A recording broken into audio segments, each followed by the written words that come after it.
하나님은 우리의 진정한 위로와 생명과 소망과 평안이 되어주시는 줄로 믿습니다. 여러분, 우리가 아플 때나 우리가 힘들 때나 그럴 때는 항상 보면 누가 생각나냐면 엄마 생각이 납니다.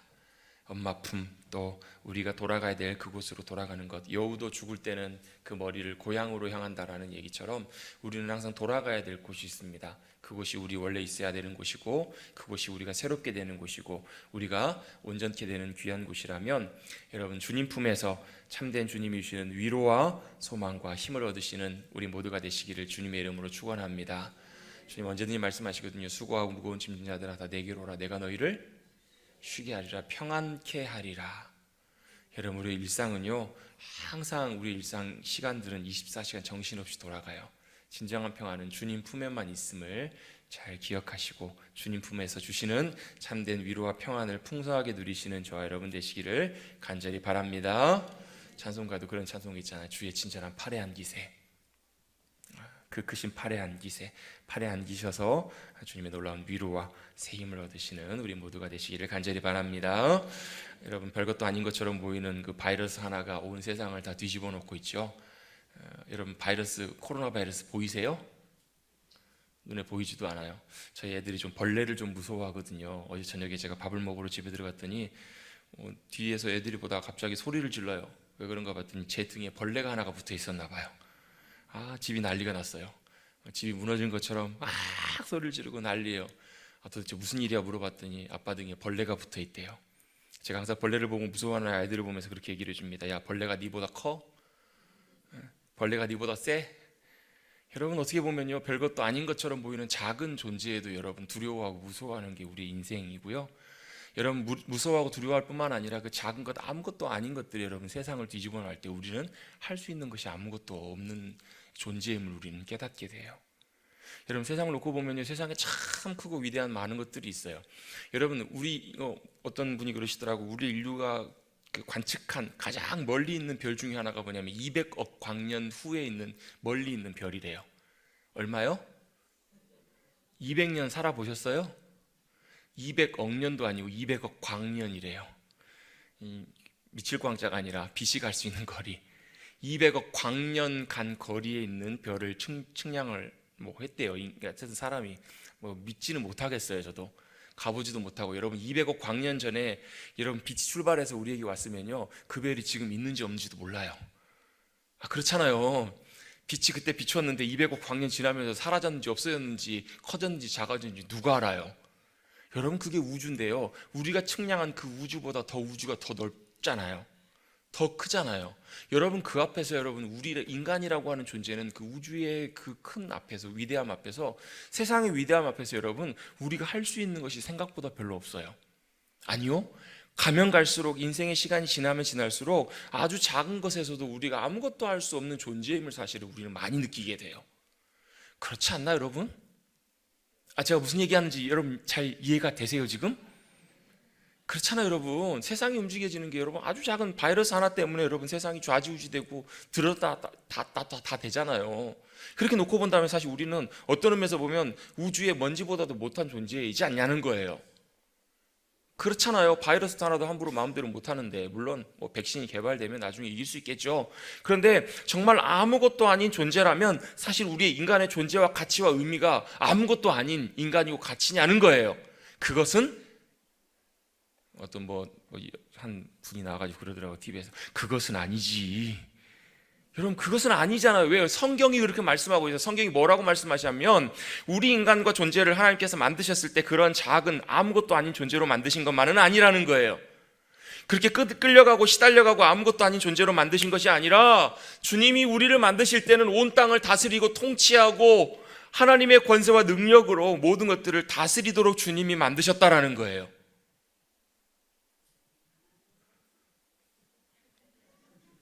아무도 아멘을 못 하시네요. 우리 집도 함부로 내가 다스리지 못하는데 뭔 우주 만물을 어떻게 다스려? 우리 힘과 권세로 다스리는 것이 아니고요, 주님이 아담에게 주신, 인간에게 주신 그 권세와 그 주님의 능력으로 온 땅을 하나님의 질서대로 다스리고 운행하도록 주님께서 우리를 만드셨다라고 성경은 우리에게 말씀하시잖아요. 창세기 1장부터 다시 공부해야 되겠어요. 하나님께서 우리를 만드신 목적과 이유가 우리와 하나님께서 함께 살게 하시면서 우리의 권세와 능력이 아니라 하나님의 권세와 능력으로 하나님이 창조하신 하나님의 창조의 세계와 피조물을 다스리고 운행하도록 주님이 우리를 만드셨어요. 아멘 하십시오. 그게 성경의 말씀이에요. 아담에게 그런 권세와 권한을 주셨어요. 문제는 아담이 범죄함으로 말미암아 그 권세와 하나님의 능력의 통로를 상실해 버렸다는 게 문제가 있어요. 하나님과의 우리와 관계가 깨어져 버리면서 하나님의 권세와 능력이 아니라 이제는 뭐가 우리를 다스리냐면요, 세상과 죄와. 여러분, 죄 지으면 어떻게 돼요? 죄 안 지어보셨습니까? 죄 지으면 어떻게 돼요? 요즘 아무튼 난리예요. 민식이법이다. 또 요즘 아무튼 이렇게 음란물 방 때문에 미국으로 보내니 많이 여러 가지 복잡한 일들이 있어요. 여러분, 죄 안 지으면 간단할 문제예요. 근데 여러분, 살다 보면 죄를 안 지을 수 있나요? 잘못할 수 있어요. 근데 죄가 뭐가 문제냐면, 죄를 지으면 그 죄가 나를 다스립니다. 그 죄가 나를 붙잡아요. 여러분, 옆에 계시면 한번 때려보십시오. 그럼 옆에 계시면 어떻게 하시겠어요? 고소합니다. 그럼 어떻게 돼요? 고발돼요. 그러면요, 내가 그 법에 내가 매이게 되는 거예요. 여러분, 이게 죄가 무서운 게 이게 무서워요. 죄가 나를 다스려요. 세상이 나를 다스려요. 그 권세가 다스리기 때문에 여러분, 우리는 더 이상 힘을 쓸 수가 없게 된 거예요. 어떤 힘이요? 하나님의 권세와 능력을 우리가 누리며 살아갈 수 없는 존재가 돼버린 거예요. 그게 끊어져 버리니까. 그래서 하나님께서는 다시금 우리가 우리의 능력이 아닌 하나님의 권세와 능력으로 하나님의 형상대로 지음받은 존재들이 다시금 하나님의 권세와 능력으로 회복되어서 이 땅 가운데 하나님의 질서와 통치와 다스리심을 나타내기를 원하시는 것, 그게 바로 하나님의 기대와 바람이고 소망이신 줄로 믿습니다. 그렇게 살기를 주님이 원하시는 거예요. 여러분, 이 온 땅과 천지 만물을 하나님께서 만드셨잖아요. 믿으시는 분만 아멘 하십시오. 뭘로 만드셨죠? 말씀으로 만드셨어요. 하나님 말씀하셨으니까 그대로 되셨잖아요. 그대로 됐잖아요. 그러면 어떻게 우리도 그 모든 천지 만물과 모든 것들을 다스릴 수 있는가? 바로 말씀으로 창조하신 그 하나님의 말씀, 그 말씀에 우리가 맞아지고 그 말씀에 동의하고 그 말씀이 우리의 삶을 통해서 나타나면 하나님의 위대하심과 능력이 그대로 임하게 될 줄로 믿습니다. 우리의 능력이 아니에요, 여러분. 우리가 대단해서가 아니고요. 여러분, 우리가 믿음으로 신앙생활하면서 교회 다니고 살면 여러분, 아무런 고난도 어려움도 문제도 다 없이 다 잘 되든가요? 무슨 일을 만나든지 만사형통 하시든가요? 하세요, 안 그러세요? 여러분, 우리의 인생이요, 모든 일들이 예수님 믿고 그 그리스도 안에서 우리가 거듭난 백성으로 산다고 해서 우리에게 고난이나 어려움이나 문제가 없는 것은 아니에요. 그런데요, 그 모든 문제 속에서 바로 하나님의 말씀의 권세와 능력이 분명하다는 것을 믿는다면, 우리가 그 말씀에 맞춰지고 그 말씀이 우리를 통해서 나타나면 하나님의 나라의 질서와 역사하심들이 우리 삶 가운데 임한다라고 성경은 말씀하세요. 그래서 그 고백들이 그거잖아요. 내 영혼이 은총 입어 중환제진 벗고 보니 슬픔 많은 이 세상도 여전히 삶에는 슬픔이 있어요. 여전히 삶에는 우리의 문제들이 여전히 산적해 있어요. 그런데 그 가운데 하나님의 말씀의 능력이 나타나서 거기에 하나님 나라의 기쁨과 하나님 나라의 평강과 하나님 나라의 놀라운 질서와 역사하심들이 나타나게 될 것이다 라고 성경은 우리에게 약속해 주세요.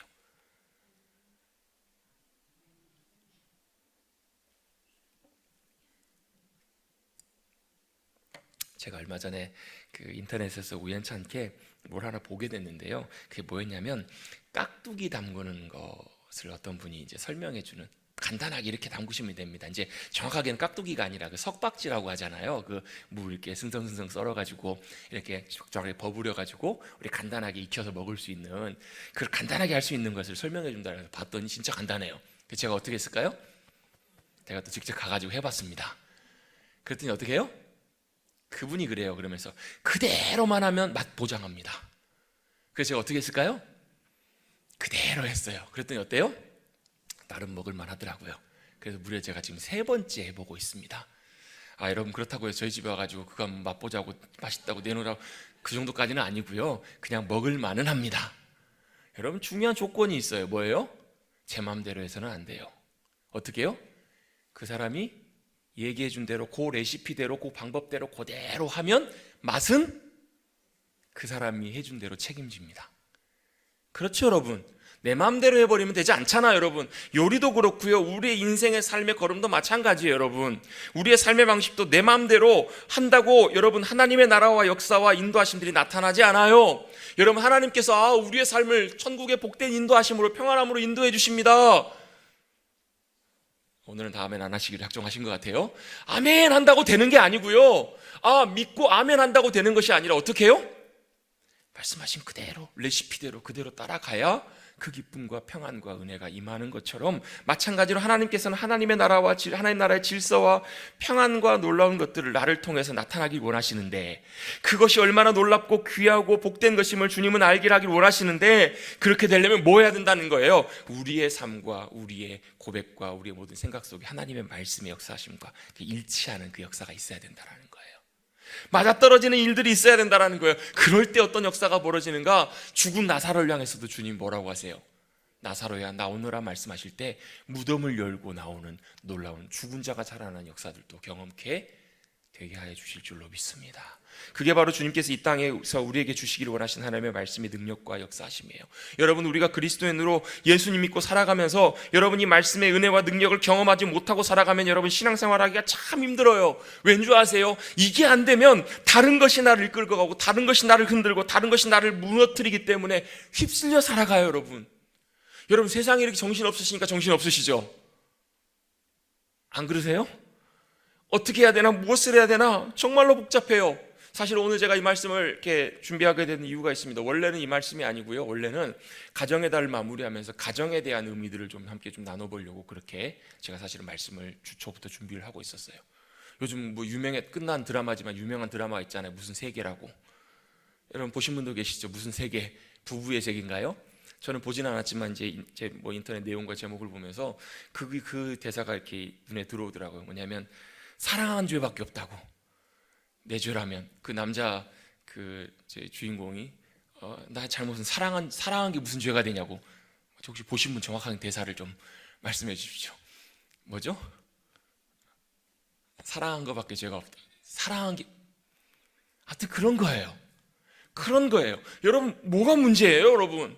뭐가 문제인가요? 우리의 가정, 여러분 가정은요 하나님께 세우신 가장 제일 기초적이고 기본적인 하나님의 나라가 임하기를 원하시는 가장 중요한 기관이 바로 가정이에요. 근데요 가정을 무너뜨리고 깨트리는 건 아주 간단해요. 가정에 대한 가치관과 기준이 무너져 버리면 돼요.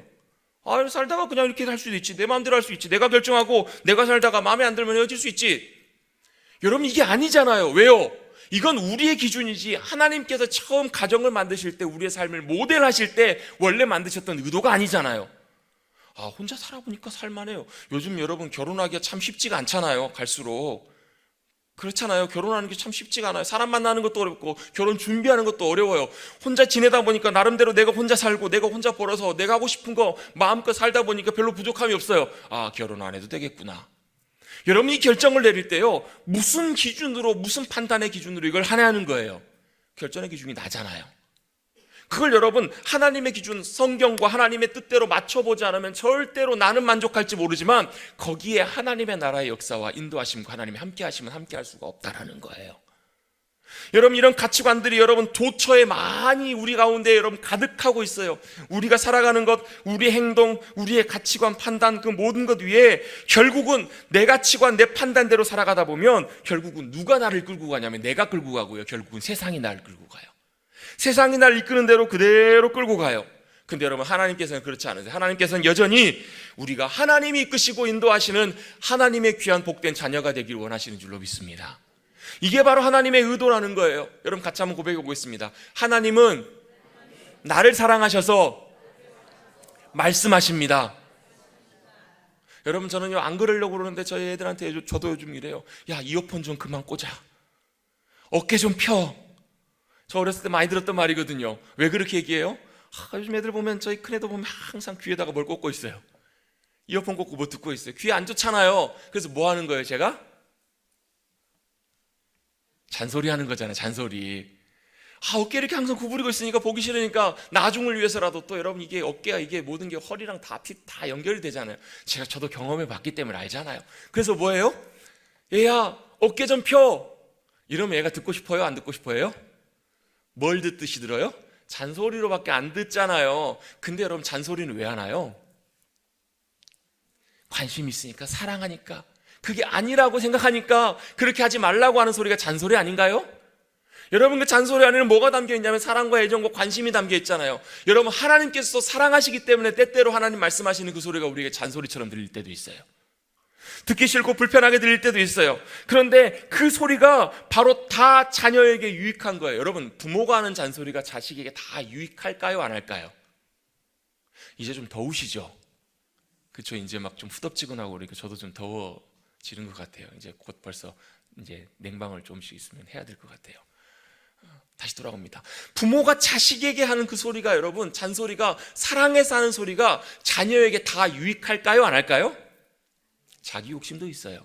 부모의 욕심도 있고요. 자녀에게 있어서 그게 최선이라고 보장할 수는 없어요. 왜요? 우리는 불완전하기 때문에, 우리는 앞날도 모르기 때문에, 우리는 잘 몰라요. 그런데요, 우리에게 말씀하시고 우리가 잔소리처럼 들리지만 우리에게 말씀으로 찾아오셔서 우리에게 역사하시는 그 하나님은 우리를 너무 사랑하실 뿐만 아니라 완전하신 하나님이세요. 부족함이 없으신, 실수가 없으신 우리를 우리보다 더 잘 아시는 하나님이시라는 거예요. 그래서 하나님께서 우리가 때때로 잘 못 알아들어도, 우리가 깨닫지 못하고 불편해도, 잔소리 같아도 하나님께서 우리에게 하시는 말씀은 최선의 우리를 향한 사랑의 음성인 줄로 믿습니다. 너무 귀한 하나님의 사랑이 담겨있는 음성이라는 거예요. 더 우리가 기대하고 원하는 것보다 더 유익하게. 그래서 여러분, 이사야 말씀처럼 하나님의 생각과 하나님의 말씀과 우리 생각과 우리 계획과 다를 때가 있어요, 없어요? 얼마나 다르냐면요, 하늘과 땅이 다른 것처럼 다르다라는 거예요. 차원이 다르다라는 거예요. 근데 뭐가 더 옳아요? 내 생각보다 하나님의 말씀과 계획이 훨씬 더 옳으시다라는 거예요. 우리를 위해서 아들까지 내어주실 만큼 사랑하시는 그 주님이시라면 그냥 허투루 말씀하시는 분이 아니세요. 때때로 그것이 우리 생각이 달라도, 우리의 마음에 들지 않아도, 그것이 우리에게 더 유익하다면, 그것이 더 귀하다면 하나님께서는 말씀하시고 그 말씀의 역사를 이루시기를 원하시는 하나님, 그분이 바로 우리의 아버지시고 그것이 바로 하나님 아버지의 마음인 줄로 믿습니다. 그래서 여러분, 하나님의 말씀은 우리에게 유익해요. 하나님의 말씀하심은 우리에게 분명히 복이 돼요. 여러분, 여기에서 우리에게 굉장히 중요한 것들이 있어요. 여러분, 우리는 다 각자의 생각을 갖고 살아가요. 각자의 의지와 각자의 관점을 가지고 살아가요. 여러분, 같이 사는, 여러분 50년을 넘게 산 부부가 생각이 같나요? 다르나요? 지난주에도요, 50년 넘게 사시는 부부께서 저에게 질문을 하셨어요. 생각이 달라요. 이 생각도 다르고 저 생각도 달라요. 저는 하물며 이제 한 15년 남짓 산 부부가 생각이 같을까요? 다를까요? 여전히 지금도 달라요. 여전히 다 달라요. 여러분, 옆에 계신 분과 생각이 같아요? 마음이 같을까요? 다를까요?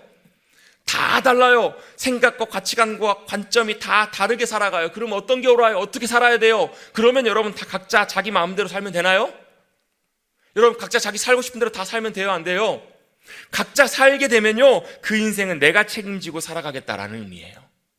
내가 내 마음대로 내가 책임지고 살아가겠다는 의미예요. 그런데요, 우리가 만약에 하나님을 믿고 의지하고 살아간다라는 그 삶을 살아간다면 바로 내가 내 자신을 의지하고 살아가는 것이 아니라 바로 내 인생을 하나님이 인도하시는 대로 의지하고 맡기고 살아가겠다라는 의미가 바로 그 안에 있다라는 거예요. 할렐루야. 하나님께서는 우리의 삶을 그냥 가만히 방치해 두지 않으시고 가장 귀하고 복된 길로 인도하기를 원하셔서 우리에게 말씀하시는 분이세요. 여러분, 우리는 그 하나님의 말씀하심 가운데 귀 기울여야 될 줄로 믿습니다. 그래서 여러분, 오늘 우리가 읽은 본문의 말씀 시편 19편은 다윗이 고백한 시인데요, 하나님의 말씀에 대해서 본인이 경험하고 또 본인이 깨달았던 하나님의 말씀에 대해서 우리에게 설명을 해주십니다. 오늘 1절부터 6절까지 말씀에는요, 오늘 읽지는 않았지만 1절부터 6절까지 말씀은 어떤 말씀이냐면, 하나님의 영광과 그 위대하심을 우리가 인정 안 해도 천지 만물이 그걸 증거한다라는 거예요. 하늘이, 해가, 궁창이 하나님 행하신 일들, 하나님의 위대하심을 지금도 증거하고 있다는 거예요. 여러분, 하나님이 위대하신 거 우리 잊어버리고 살 때 훨씬 많거든요. 왜? 우리는 땅을 보고 살아가거든요. 우리 일만 보고 살아가거든요. 우리 지금 닥쳐있는 일들, 그거 여러분 하루하루 지내며 살아가기가, 여러분 우리 집에서 일하시는, 우리 바쁘게 일하시는 우리 주부님들 하루 바쁘세요? 안 바쁘세요? 돌아서면 또 일이고 돌아서면 이거고, 밥하고 빨래하고 돌아서면 또 설거지해야 되고, 돌아서면 일들이 많지 않으세요? 여러분, 우리의 일상이 그렇게 분주하게 돌아가요. 그런데요, 세계 만물은, 모든 천하 만물은 뭐 하고 있는 줄 아세요? 모든 일들은 뭐 하고 있냐면 하나님의 영광과 위대하심과 주님의 행하실 일들을 지금도 증거하고 나타내고 있어요. 여러분, 오늘 아침에 해가 떴나요? 안 떴나요? 해 떴어요. 구름에 가려 있어도 해가 떴습니다. 둥근 해가 떴습니다. 자리에서 일어나지 마시고 해가 왜 뜬 줄 아세요? 여러분, 하나님의 위대하심과 지금도 창조 만물, 천지 만물을 주님이 운행하시고 다스리신다라는 것을 증거하기 위해서 해가 뜨는 거예요. 여러분, 온 우주 만물은 지금도 하나님의 거룩하신 영광과 행하심들을요, 소리는 없어요. 아무 말은 없어요. 그런데요, 하나님의 말씀하심의 역사들을 지금도 여전히 언어도 없지만, 들리는 소리도 없지만 증거하고 나타내고 있다. 뭐가요? 천지 만물이, 모든 세계가. 여러분, 세계와 천지 만물을 그렇게 하는데 여러분은 뭐 하세요? 꽃들도 구름도 바람도 넓은 바다도 주님 찬송하시고 주님을 높이고 기뻐하는데 여러분 뭐 하고 계세요? 둥근 해가 떴다고 자리에서 일어나셔가지고 기지개만 펴지 마시고 주님을 찬양하시길 주님 여러분 축복합니다. 그 주님을 기뻐하시고 신뢰하십시오.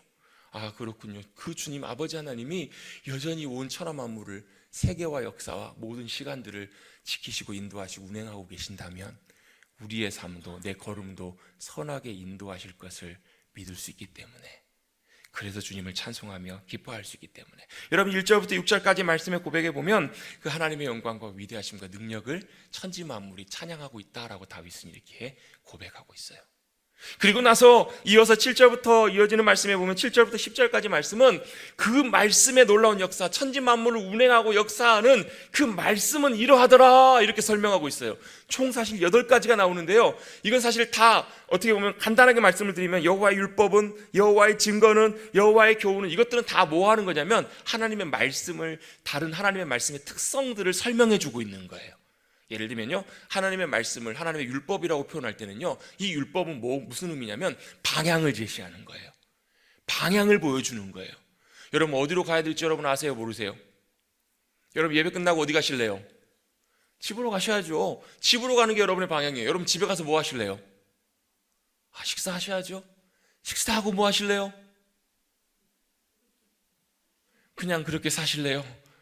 여러분, 우리의 삶과 우리의 존재의 의미와 방향과 모든 것들을 가르쳐 주는 것이 바로 뭐냐면 방향인데요, 그 방향을 히브리 원어에서 뭐라고 하냐면 그걸 토라라고 해요.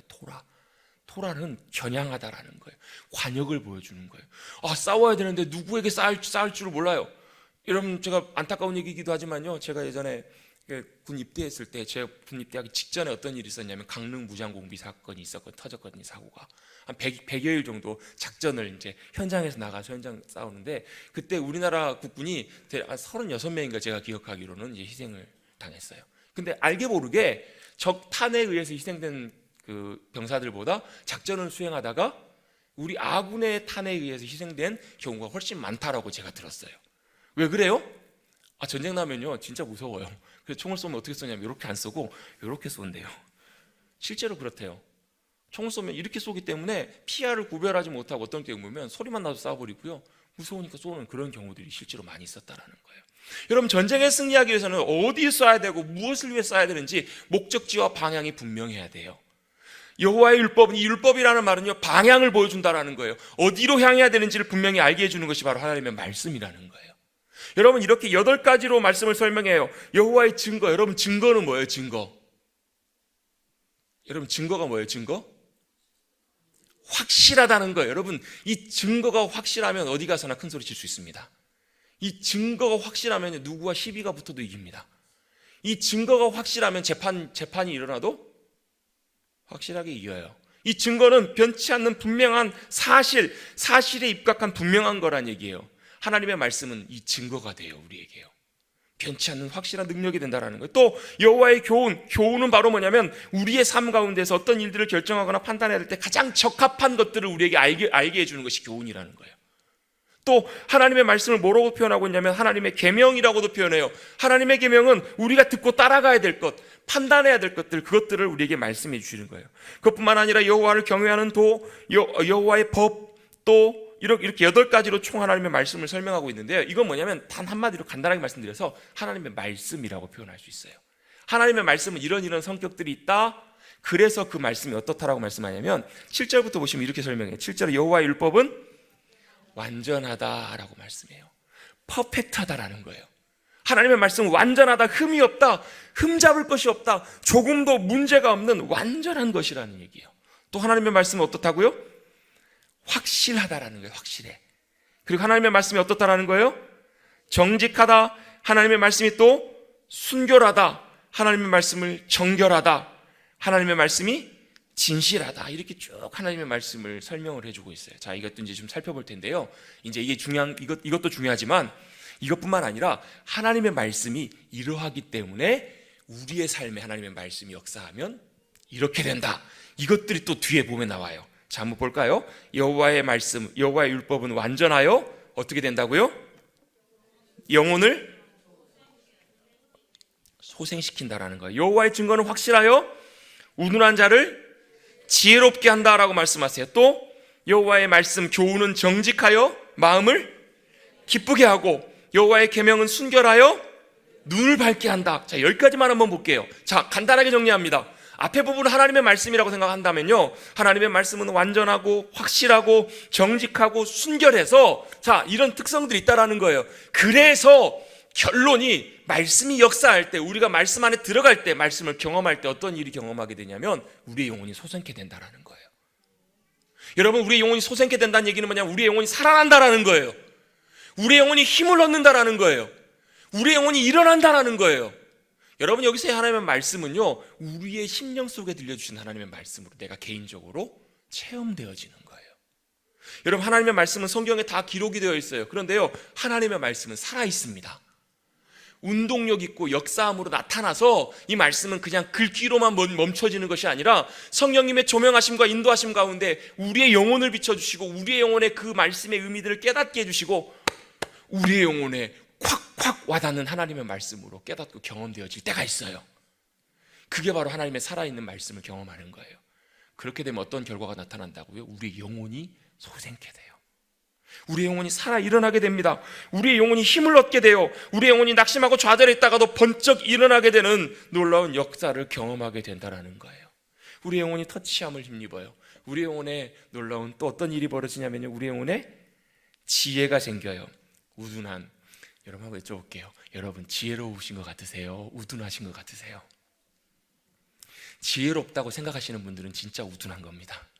자기가 우둔한다는 걸 모르고 살아가는 사람이거든요. 여러분, 우리의 지혜는요, 우리의 인생의 지혜는 아무리 똑똑하고 대단해도요, 하나님께서 주시는 지혜가 없이는 우리는 지혜로울 수 없는 인생이에요. 그래서 여러분, 잠언에서 잠언 내내 말씀하는 말씀이 뭐예요? 하나님을 경외하는 것, 하나님을 인정하는 것, 하나님의 말씀을 따라가는 것, 하나님 그분을 신뢰하고 의지하는 것, 그게 바로 너희의 지혜라는 거예요. 여러분, 아무리 대단해도요, 여러분 사람의 지혜로 여러분 그 사람의 인생을 책임져 줄 수는 없어요. 그런데요, 하나님께서 우리에게 깨닫게 해주시는 하나님의 지혜가 우리 가운데 임하면요, 거기에 놀라운 하나님의 일하심을 우리가 맛볼 수 있어요. 원수가 화목하게 되고요, 우리가 사람이 감당할 수 없는 문제들이 풀려지는 것을 보게 되고요. 여러분, 우리가 어찌할 수 없는, 여러분 그런 경우 있거든요. 문제는 해결이 됐는데 일은 잘 해결이 됐는데 마음 한켠에 여러분 해결되지 않는 뭔가 마음에 그 답답함, 마음에 뭔가 이렇게 남아있는 그런 마음들이 있으신 분들 계시죠. 겉으로는 별 문제가 아니에요. 겉으로는 평안하고 겉으로는 별 문제가 없는 것 같은데 마음 한켠에 무언가 공허하거나 마음 한켠에 뭔가 좀 깨름직하고 답답한 그런 분들 계시는 분들 계실 거예요. 그런 분들 있으시죠? 거기에는요, 하나님의 지혜와 역사하심과 말씀의 놀라운 은혜가 비어있기 때문에 그런 거예요. 쉽게 말씀드리면요, 밥 안 드시면 어떻게 되세요? 배고프시죠? 그런 것처럼 그 영혼에 공허함이 있다라는 거예요. 그런데요, 하나님의 말씀의 역사하심을 통해서 지혜가 우리 가운데 임하게 되고 하나님의 놀라운 길들이 우리 눈에 선하게 보이게 되면요, 아, 그거구나 알게 되고요, 우리의 영혼이 소성케 될 뿐만 아니라 만족함으로 그 지혜의 인도하심을 따라 주님의 말씀의 역사하심들을 경험할 수 있게 되는 거예요. 할렐루야. 그것이 바로 하나님의 말씀을 우리가 구체적으로 개인적으로 경험하게 될 때 나타나는 증거들이에요. 또 마음이 어떻게 돼요? 마음이 기쁨으로 가득 채워지게 돼요. 또요, 눈을 어떻게 돼요? 밝게 해주시더라는 거예요. 저는요, 항상 하루에도 몇 번씩 빠지지 않고 하는 게 있습니다. 뭐냐면 제가 안경을 쓰기 때문에 안경을 몇 번씩 닦아요. 왜 그럴까요? 안경을 안 닦으면요, 뭐 물이 튀기도 하고 뭐가 튀어가지고 기름 묻기도 하고 해가지고 안경이 금방금방 오염이 돼요. 그러면 저도 모르게 보고 있는데 앞에가 뭐가 가려져 있으면 어때요? 뭔가 마음이 불편해요. 뿌예요. 그래서 어떻게 해요? 그때마다 눈알을 닦진 않지만 안경을 깨끗하게 닦습니다. 그럼 선명하게 보이게 돼요. 마찬가지입니다. 우리의 눈이 밝아진다라는 말은 뭐냐면 영적으로 온전하게 제대로 보고 분별할 수 있게 되는 그런 은혜가 열려진다라는 거예요. 여러분, 우리의 영혼의 눈이 환하게 밝혀질 수 있게 되기를 주님의 이름으로 축복합니다. 우리의 영혼이 밝아져야 우리가 봐야 될 것, 분별해야 될 것들, 그것들이 보이게 되는 거예요. 여러분, 오늘 시편의 다윗의 고백 속에서 하나님의 말씀이 우리 가운데 역사하게 될 때 우리 가운데 일어나는 일들을 우리에게 보여주고 있어요. 하나님의 말씀은 완전하시기 때문에 영혼을 소생케 해주세요. 여러분, 다시 한번 여쭤볼게요. 하나님의 말씀이 완전하신 거 믿으세요? 진짜 믿으세요? 여러분, 하나님의 말씀이 완전하시다는 것을 우리가 믿는다면 바로 이제 달라지는 것이 있어요. 바로 뭐냐면 이제 우리 힘으로 살 것인가 의지하며 살 것인가, 이게 달라져요. 의지하고 살 것인가 내 힘으로 살 것인가. 여러분, 우리가 어떤 일들을 판단하거나 일들을 행하거나 말하거나 행동하거나 모든 일들 가운데 있을 때요, 하나님의 말씀이 완전하다고 여러분 믿으신다면 삶이 달라지는데요, 이게 안 되는 이유는 뭐냐면 바로 나를 의지하는, 더 오히려 하나님의 말씀보다 내 생각이나 이런 것들이 훨씬 익숙하고 훨씬 더 쉽게 따라가고 훨씬 더 편안하기 때문에 그 길을 따라가는 경우들이 훨씬 많아요. 여러분, 한번 여쭤볼게요. 여러분 완전하세요? 나는 완전하다, 나는 완전한 사람이다 하실 수 있는 분 한번 손 한번 자신 있게 한번 들어보시죠. 혹시 뭐 정신없이 계시다가 혹시 나도 모르게 자기 손 들라는 줄 알고 손 드는 분 안 계세요? 우리 박승우 집사님 손을 드셨는데요, 완전하세요? 여러분의 인생 가운데요, 여러분 완전한 인간은 없어요. 완전한 삶은 없어요. 어느 누구도 완전한 사람이 없다면 자기 자신을 어느 누구도 신뢰할 수 없다라는 거예요. 자기 자신을 의지할 수 없어요. 여러분, 완전하지도 않는데 왜 따라가세요? 내가 잘 몰라요. 그러면 우리는 어떻게 해요? 전문가에게 물어봐요. 잘하는 사람에게 조언을 구해요. 근데 여러분, 그 잘하는 사람이 여러분 그 부분을 책임져 줄 수 있을지 모르지만 그 앞날로 책임져 주나요? 여러분의 인생까지 책임져 줄 수 있나요? 그 책임져 줄 수 없다면 여러분, 이 세상에서 유일하게 완전하시고 의지할 수 있는 유일한 분, 하나님 그분 의지하시는 여러분들 되시기를 주님의 이름으로 축복합니다. 하나님 그분이 완전하심을 믿으신다면 그분의 말씀도 완전해요. 그러면 그분의 말씀을 신뢰하고 따라가는 것, 여러분 우리는 그렇거든요. 일부는 따라가고 일부는 안 되는 것들이 훨씬 많거든요. 그런데 여러분, 일부만 믿고 일부만 따라가는 것은 여러분 믿는 게 아니에요. 그건 여러분 그냥 양다리 걸치는 것하고 똑같아요. 그게 아니고요, 하나님의 말씀의 완전하심을 믿고 인정한다면 여러분, 우리가 모든 일들을 할 때 귀 기울이고 찾고 의지하게 돼요. 여러분, 그렇잖아요. 여러분, 어떤 중요한 일 결정하실 때 하나님의 말씀 찾으세요? 여러분, 어떤 생각과 할 때, 어떤 판단할 때 여러분 기도하면서 또 하나님의 말씀을 통해서 여러분 하나님의 말씀하심을 구하시냐는 거예요. 아니시라면 여러분은 머리로만 하나님의 완전하심을 여러분 믿고 살아가시는 삶이라는 거예요. 여러분, 뭐라고 하는 게 아니에요. 여러분 책망하는 게 아니고요, 여러분 하나님의 말씀이 완전하시다면 여러분 찾으신다라는 거예요. 하나님 말씀을 어떻게 말씀하시는지, 어떻게 우리에게 보여주길 원하시는지, 어디로 인도하시는지, 여러분 하나님은 말씀하시고 명령하실 때 반드시 이유를 갖고 의도를 갖고 말씀하세요. 여러분, 하나님께서 아브라함에게요 이삭을 바치라라고 말씀하세요. 번제로 태워서 바치라. 왜 그러셨을까요? 하나님의 의도가 있으셨어요. 하나님의 생각이 있으셨어요. 왜? 아브라함 생각할 때는요, 하나님께서 제일 싫어하시는 것 중에 하나가 바로 뭐냐면 사람 죽여서 제사 드리는 거예요. 하나님 극도로 싫어하세요. 그걸 아브라함도 알고 있었어요. 또 뭐가 문제냐면요, 이 이삭은 그냥 아들이 아니라 하나님께서 아브라함을 통해서 행하기로 원하시는 자기의 계획이 아니라 하나님의 계획, 비전이 담겨있는 아이가 이 아이예요. 그러니까 결국은 100세에 주신 아들 이 이삭이 있어야 하나님의 약속과 계획이 이루어지는 거예요. 그러면 이 이삭이 있어야 돼요, 없어야 돼요? 있어야 돼요. 꼭 있어야 돼요. 그래서 자기 생각으로는 이해가 안 되지만 하나님이 아브라함에게 말씀하신 그 말씀을 그대로 아브라함은 순종해서 믿음으로 그 말씀을 따라가요. 그가 말씀으로 순종하고 하나님이 오르시니까 저는 그냥 따라갑니다. 따라갔을 때 그는 뭘 경험하냐면요, 여호와 이레의 하나님을 경험해요. 거기에 하나님이 이미 예비해 두시고 모든 큰 그림과 모든 상황들을 다 준비해 놓으셨던 하나님의 역사하심을 아브라함은 경험할 수 있게 돼요. 뿐만 아니라 그 마음 속에 있었던 하나님을 신뢰하는 그 믿음과 순종의 마음을 하나님 앞에 완전히 드릴 수 있게 된 거예요. 여러분, 하나님의 말씀이 완전하시다라는 것을 여러분 머리로만, 입술로만 고백하지 마시고 믿으신다면 하나님의 말씀을 구하십시오. 찾으십시오. 나에게 지금 말씀하시는 그 말씀을 믿음으로 순종하고 따라가셔서 완전하게 우리의 영혼을 소생케 해주시는 놀라운 역사하심, 말씀의 능력을 경험하시는 저와 여러분 되시기를 주님의 이름으로 축복합니다. 엘리야도요, 그 귀한 일들 갈멜산에서 850대 1로 싸워가지고, 여러분 우리는 보통 몇 대 몇으로 싸우나요? 17대 1로 싸워요. 왜 17대 1로 싸웠는지 그 유래에 대해서는 분분해요. 여러분 17대 1도 아니고 850대 1로 싸워서 승리했던 엘리야가요, 한순간에 그의 영혼과 마음이 고꾸라져요. 그러면 자살하고 싶어요. 하나님, 차라리 저 죽겠습니다. 차라리 죽고 싶어요. 여러분 혹시 지난 한 주간 지내시면서 죽고 싶으셨던 분 아무도 안 계세요? 아니면 여러분 뭐 2주 전이라도, 한 달 전이라도 정말 죽고 싶다고 그런 마음이 드셨던 분, 엘리야도 똑같은 그런 심정이었어요.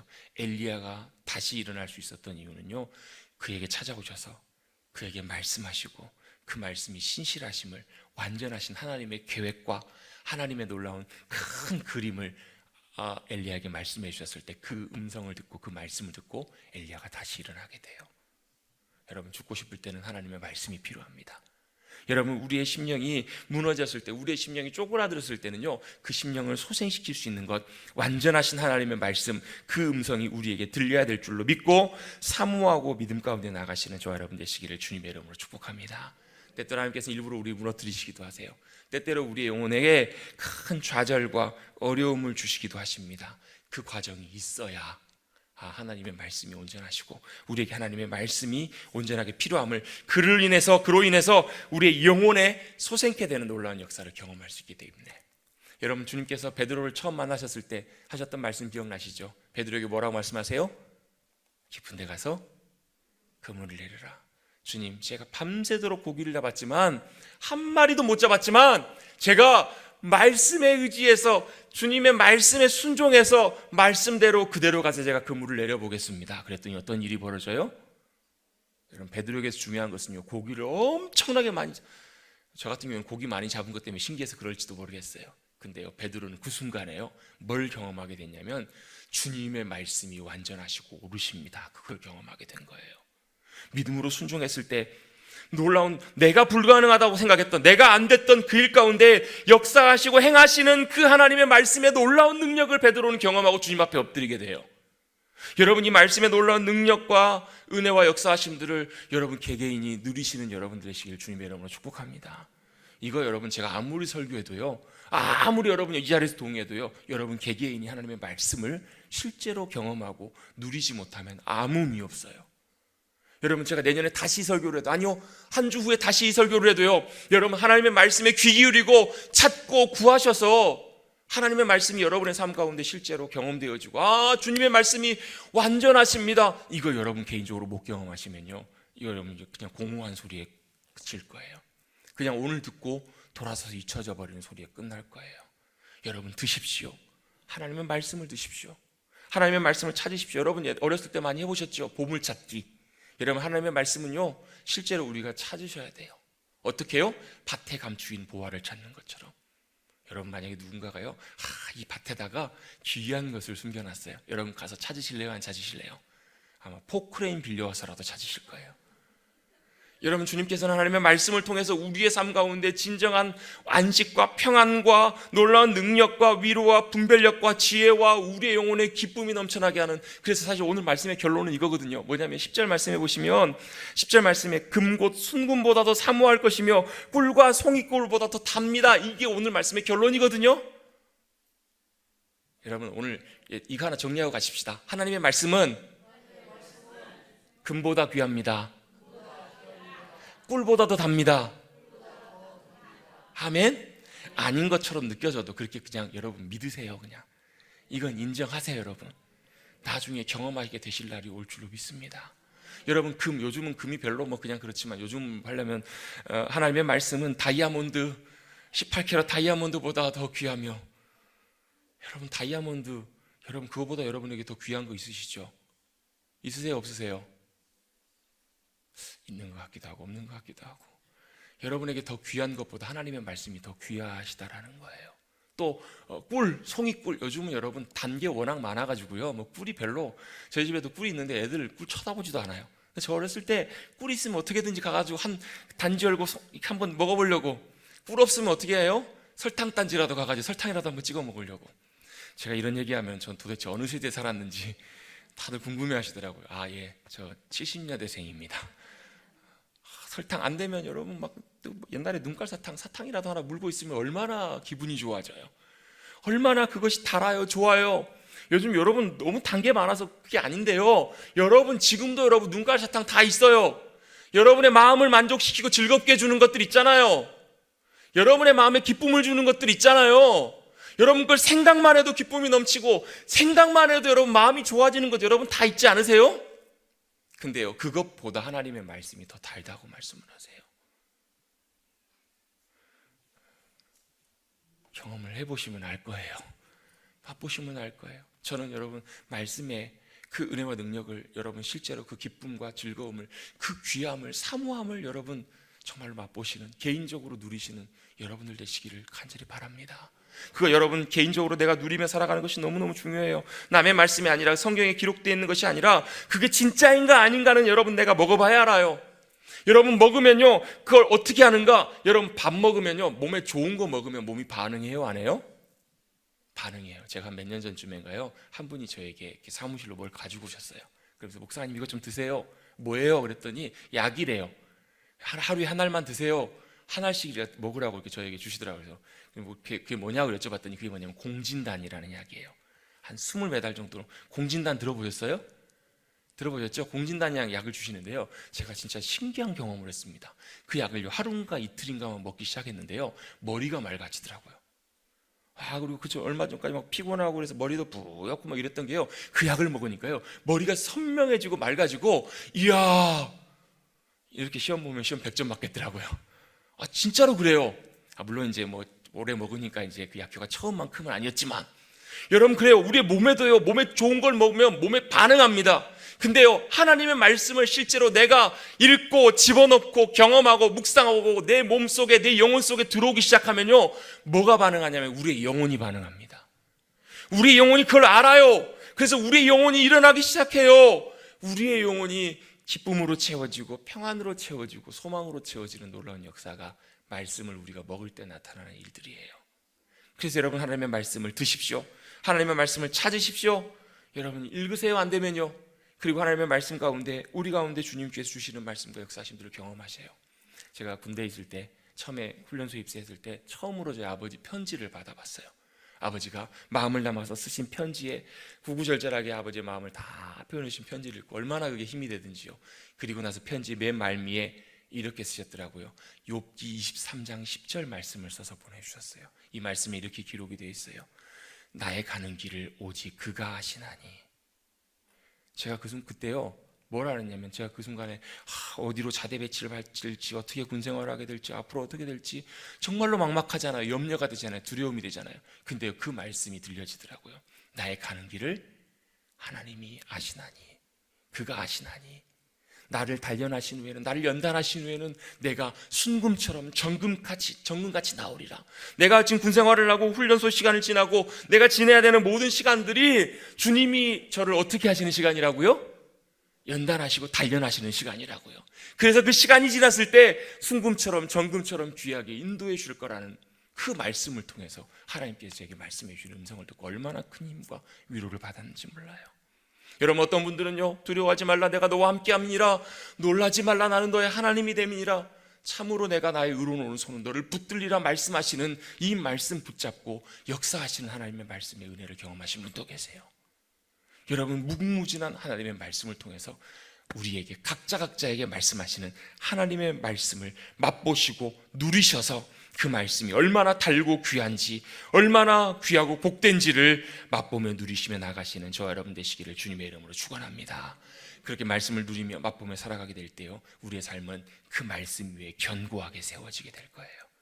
세상이 흔들려도요, 세상이 아무리 복잡해도요, 견고하게 흔들리지 않고 견고하게 굳건하게 세워져서 그 인생은 어떻게 되는가? 11절부터 맨 마지막 절 나오는 말씀처럼 죄를 깨닫게 되고요, 죄를 버리게 되고요, 그 모든 삶으로부터 주님 기뻐하신 삶으로 나와서 마지막 14절입니다. 14절 같이 한번 읽어보겠습니다. 같이 시작. 나의 반석이시오